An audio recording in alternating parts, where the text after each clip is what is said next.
Hey everyone, hope you're having a great day, and welcome back to another vehicle tier list, this time for Twisted Metal Small Brawl. While the characters within each tier are ordered, I believe they could be interchanged depending on personal playstyle or preferences. Before we really get into it, I want to remind everyone that I currently have a survey open for a new video I'm releasing. This video will have all of you ranking the levels within Twisted Metal 2, with the comments you write about them potentially being featured in the video.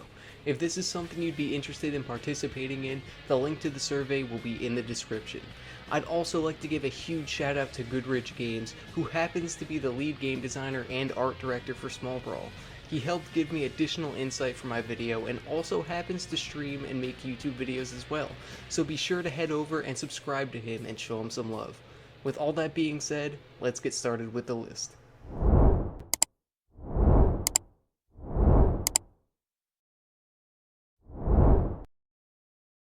Starting my list and introducing the D tier is Warthog.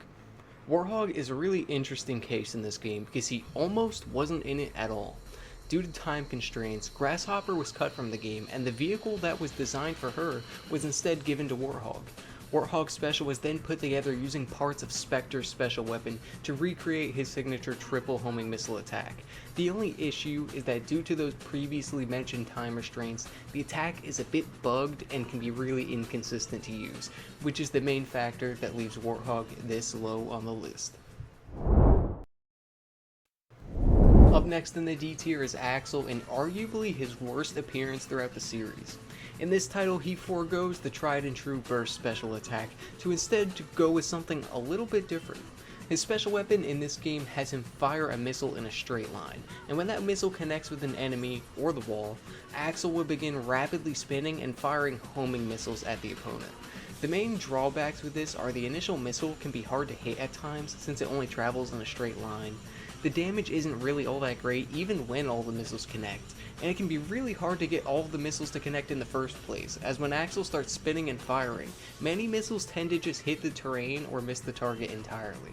These factors are what drop Axel all the way to the D tier. Starting off the C tier is Crimson Fury. He's got what you would expect for the character, with high speed and low armor, but like many other returning characters, the special attack sees some changes. Here, the special attack fires out 3 homing projectiles at enemies, each one at a time. This attack does decent damage for how easy it is to use, but it doesn't really stack up with many other cars in the game.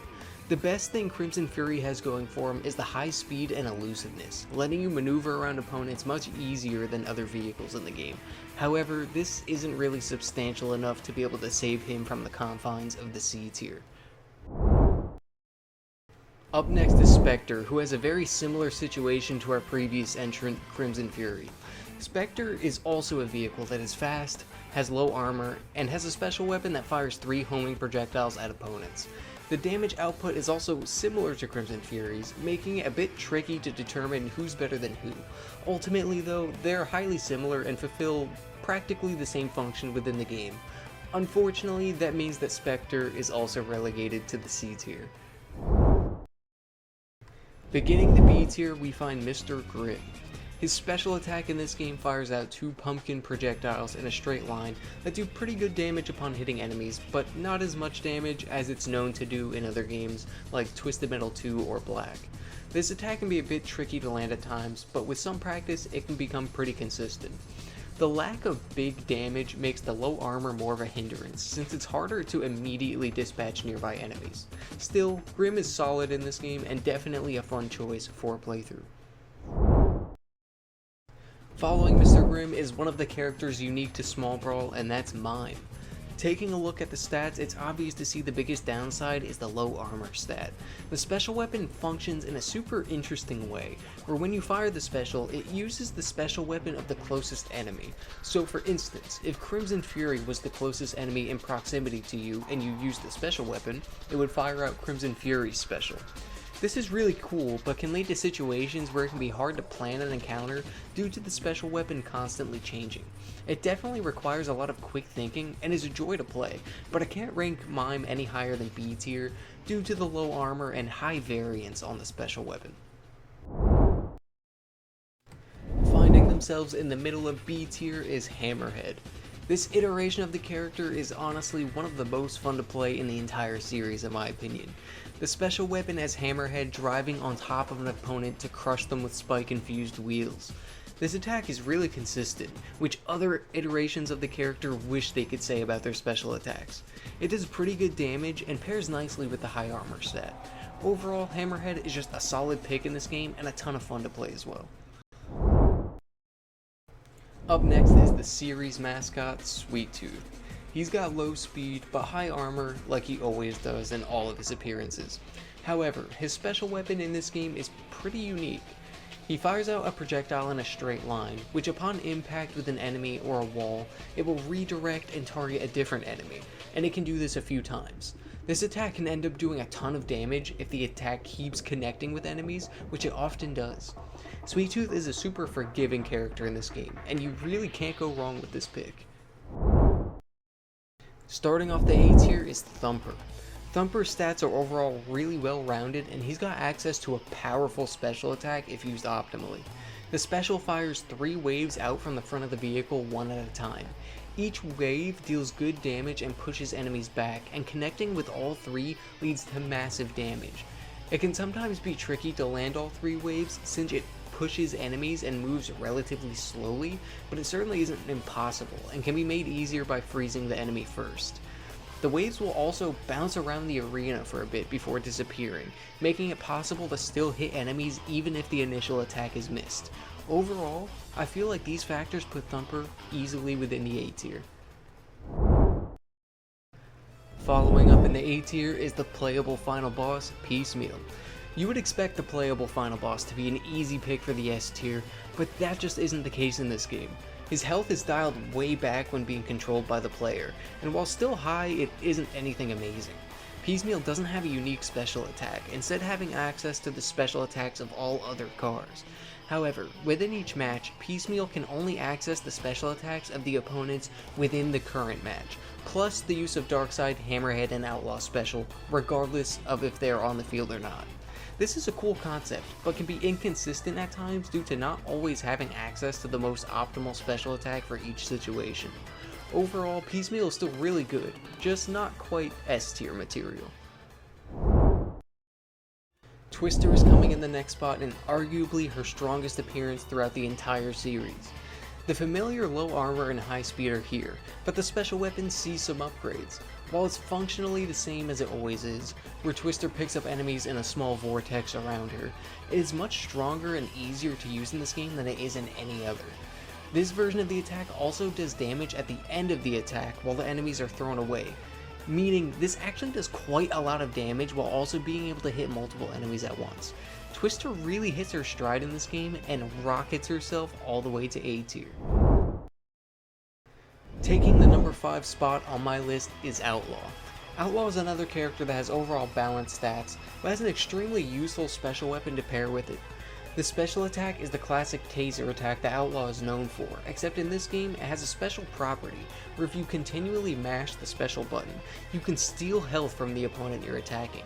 You don't ever get a ton of health for doing this, but it's substantial enough to be noticeable and actually make a difference. These factors are what bring Outlaw to the near top of A tier. Up next, taking the number 4 spot, is the boss of Minigolf Mayhem, Trapper. Taking a glance at the stats, it's obvious the biggest downside is the slower speed stat. Besides this, Trapper is an incredibly powerful vehicle to use. The special attack fires a red monkey projectile at an opponent, and upon colliding with them, the projectile would duplicate and cause massive damage. Overall, Trapper is extremely solid, and one of the best choices for a playthrough of the game. Starting off the exclusive cast of S tiers at the number 3 spot is Shadow. Shadow also has pretty balanced stats, but an armor stat that is a bit higher than you may expect for this character. This lets Shadow survive a bit longer than you initially think. This, paired with an incredibly powerful special attack, is super useful. The special attack fires a Reaper-like projectile with minor homing capabilities at opponents. This attack explodes and does massive damage upon impact to the primary target and also those immediately around them. This attack can also be detonated prematurely at the cost of a bit of damage. All in all, this leaves Shadow comfortably within the S tier. Taking the number 2 spot on my list is Slam. This very well may be the strongest iteration of the Slam character throughout the entire series. He retains high armor, low speed, and his signature special attack from previous titles. However, his special in this game functions much better than it does in other titles. His special does a ton of damage, it makes it easy to follow up with additional attacks afterwards, and even does an AoE slam on the ground if the attack is missed. This allows players to still get value out of the attack even if the initial grab is whiffed. These factors are what launched Slam into the S tier. Taking the top spot on my list is Darkside. This iteration of Darkside is an absolute powerhouse of a character. Darkside has both high armor and a high top speed stat, with only low handling. The special weapon is incredibly powerful, having Darkside begin to plow forward at a great speed to ram into enemies. What makes this attack so great is the high damage plus the long duration of the attack. This special weapon lasts for so long that you have the ability to ram into an enemy, quickly turn around, then ram them again in a single use of the attack. This can make ridiculously short work of enemies and can also make some encounters completely trivial. These factors are what make me believe that Darkside is the strongest character within Twisted Metal Small Brawl. And here's a full look at the list. Just to reiterate, the characters within each tier are ordered, but have highly similar levels of effectiveness and could be interchanged depending on personal playstyle or preferences. I also want to give you all one more reminder about the survey link in the description for my upcoming community rankings video. The survey won't take you more than a few minutes at most, so if you want to participate in the upcoming video, be sure to check it out. Thank you all so much for watching, as always, and I'll see you next time.